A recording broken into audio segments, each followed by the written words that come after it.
I'm an entertainer, but I'm also a philosopher, a prophet, and a living work of art. The living work of art status came from the art gallery directors, who jointly made the statement, so it's not me saying so. I'm the only person who's ever achieved this, as far as I know. And in 1969, I was appointed official wizard of the University of New South Wales by the Vice-Chancellor. Now, no one else has ever been appointed to anything like this by university administration. So I'm pioneering in a number of fields, not of course given to you by anybody. I've written to the Church of England about this and they haven't replied. I suspect I'm therefore a false prophet, which could be. But if I say I'm a false prophet, that's rather confusing, because would a false prophet say he was a false prophet and so on. So my existence is the key.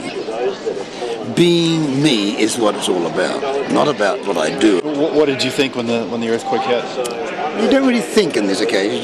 You just think. Well, you don't feel. You feel.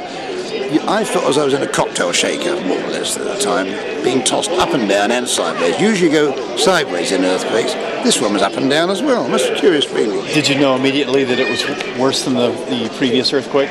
No, I didn't really know. I didn't realise how much damage that upward movement was doing to stone and brick buildings, because ours was a wooden building, house. But my fiancée, who's been she supports me financially since 1971. She's a teacher and she was in the town hall. It's a very big building and the floor rose up like a wave. So what is your best idea for a city centre as they look to rebuild and restructure? The important thing to me is that it should be beautiful. So there was a last building put up in the 1930s on the Port Hills. It was the sign of a tucky, these were for walkers to call by, and the man who was behind it was Harry Ells. He got the last of the arts and crafts architects, Seeger, to design these Gothic structures, and they were built by the last craftsmen who couldn't get jobs at that time. Good stonemasons, wonderful stained glass, beautiful architectural variety all throughout.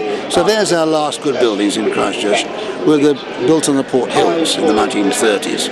If you look at it since then, huge, monstrous tower blocks which repel the eye and which are put next to lovely old buildings and dwarf them, which are put so you can't see the cathedral spire anymore, but now it's in the concrete buildings crumbling and some of them falling and tipping over. Maybe it'll stop. We might have enough power in the community to stop the modern architects, because they are a monopoly and they're fanatical and they're hard to stop.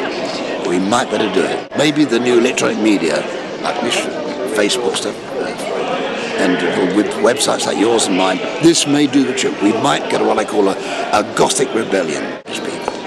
You mentioned a structure where I've had dinner, the sign of is it Takahini? Yeah. Have you had dinner there? Yeah, it's a castle-like building. I can't afford to eat there. Could one time maybe, but has that building survived? It used to be a tea shop. Yes, it used to be a tea shop, and I could afford to go there. Then it became a fancy restaurant. I'm curious, does the Wizard of New Zealand have a haka for the All Blacks? And could you do that for me? No, if you do? I don't know. I would never dream of making sport important, I'm afraid.